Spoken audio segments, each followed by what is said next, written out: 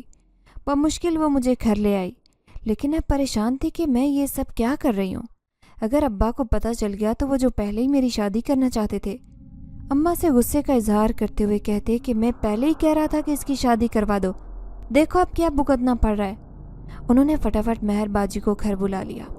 اب وہ دونوں ہاتھوں میں سر تھامے بیٹھی تھی، کہنے لگی، ایمن تم ابھی بچی ہو، تمہیں کب عقل آئے گی؟ میں نے تمہیں اس لیے اپنے بارے میں نہیں بتایا تھا کہ تم اس بات کو ذہن پر سوار کر لو، میں ضد کرتے ہوئے کہنے لگی، لیکن مجھے اسے دیکھنا ہے، میں دیکھنا چاہتی ہوں کہ وہ کیسے ہوتے ہیں۔ وہ میری بات اچھی طرح سے سمجھ رہی تھی۔ تبھی اماں آ گئی۔ وہ کہنے لگی، کس بات کی ضد کر رہی ہے؟ مہر باجی نے انہیں مشکل سے ٹال دیا اور کہنے لگی، آپ اسے میرے گھر لے کر آنا، میں اسے اچھا سا دم کر دوں گی۔ اماں ان کے کہنے پر مجھے دوسرے دن ان کے گھر لے گئی۔ وہ کہنے لگی، اسے چھوڑ کر چلی جاؤ۔ اماں نے ایسا ہی کیا۔ وہ بہت پریشان لگ رہی تھی، پھر کہنے لگی، تمہیں کب عقل آئے گی ایمن؟ یہ تم کیا کرنے لگی ہو؟ جس چیز کے پیچھے تم بھاگو گی وہ تمہارے نزدیک آئے گی، دیکھو ایسا نہیں کرو۔ میں جھنجھلا کر کہنے لگی، لیکن میں کیا کروں، میں انہیں دیکھنا چاہتی ہوں۔ تو وہ کہنے لگی، ٹھیک ہے تمہاری خواہش میں پوری کر دوں گی، ہر چاند کی 14 تاریخ کو وہ میرے پاس آتا ہے، جو خود کو میرا شوہر کہتا ہے، میں تمہیں اس سے ملوا دوں گی، پھر تمہاری یہ خواہش بھی پوری ہو جائے گی۔ یہ سن کر میں حیرت سے دنگ رہ گئی۔ کیا وہ اب بھی آپ کے پاس آتا ہے؟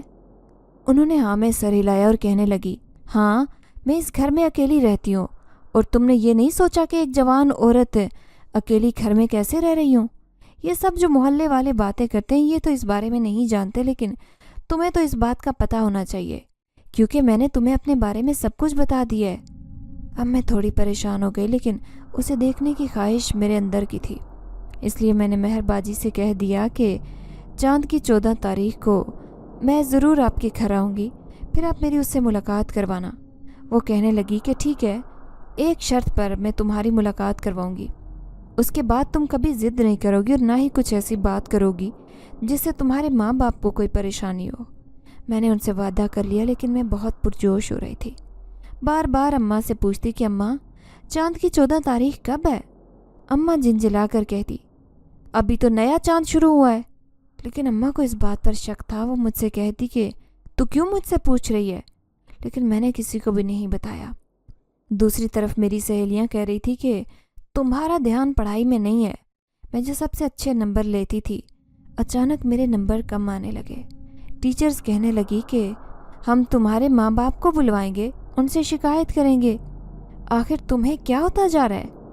ہمیں تم سے بہت سی امیدیں تھی کہ تم اس بار بورڈ میں اول پوزیشن حاصل کرو گی، لیکن ایسے لگ رہا ہے کہ تم ہمارے ارادوں پر پانی پھیر دو گی. اب میں انہیں کیسے بتاتی کہ میری دلچسپی پڑھائی میں نہیں بلکہ کسی اور چیز میں ہے.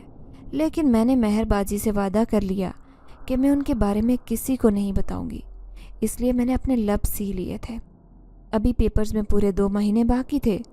اس وقت تک میں اچھے سے تیاری کر لیتی، مجھے کوئی فکر نہیں تھی. پھر بڑی مشکل سے چاند کی 14 تاریخ آئی.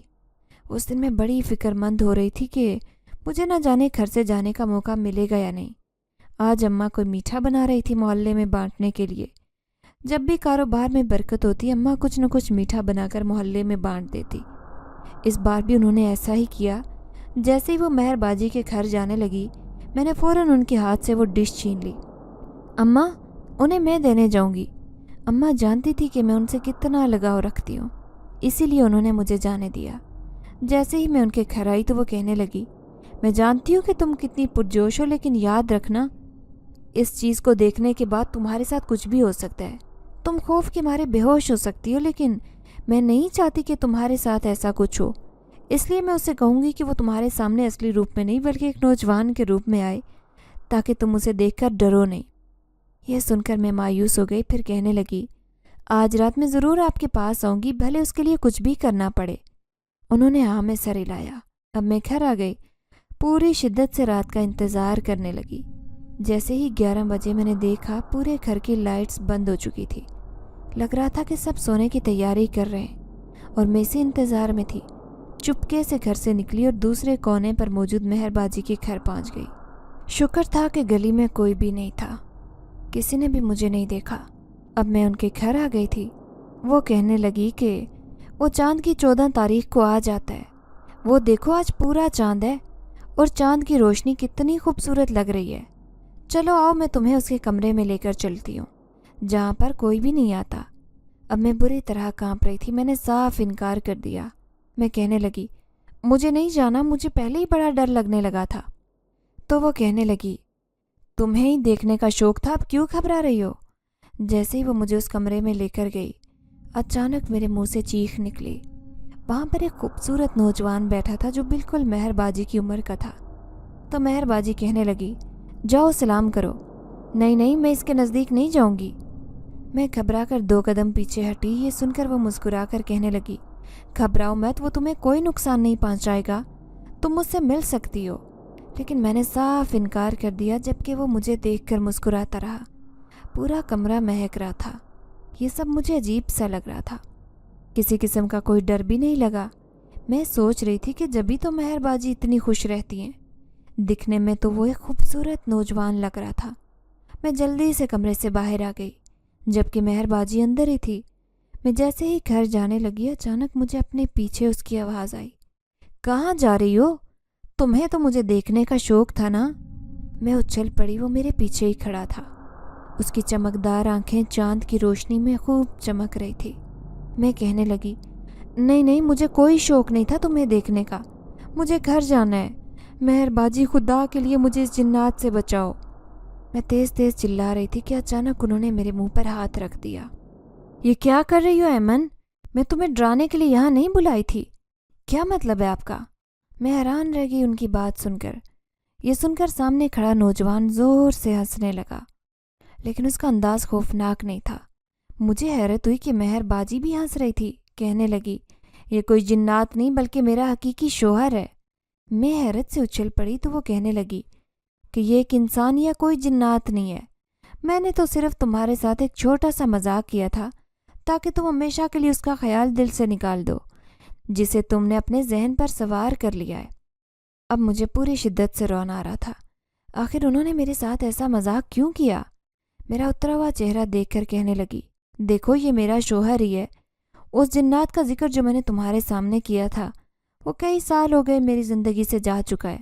وہ اپنی دنیا میں واپس لوٹ گیا۔ اس نے مجھے اجازت دی تھی کہ اب میں اپنی زندگی سنوار سکتی ہوں، دوسری شادی کر سکتی ہوں۔